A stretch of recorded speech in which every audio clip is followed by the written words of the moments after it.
போகிறதுக்கெல்லாம் சண்டி பண்ணால் எப்படி தான் அப்புறம்? பீச்சு வேணும், பார்க் வேணும்னு சொல்ல தெரியுது. ஸ்கூலுக்கு போகாமல் என்ன பண்ண போகிற இப்போ உட்காந்து சொல்லு.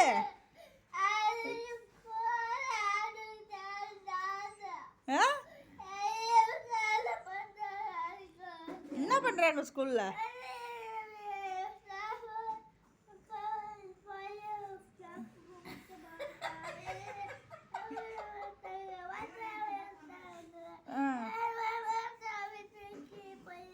ரித்விக்கு பையன் ஸ்கூலுக்கு போனால் தான் நல்ல பையன். உடனே எத்தனை பிள்ளைங்க ஸ்கூலுக்கு போகணுன்னுதுங்க.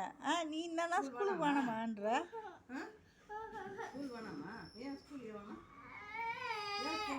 இங்கே பாரு, ஏன் வேணாம்? எதுக்கு வேணாம்?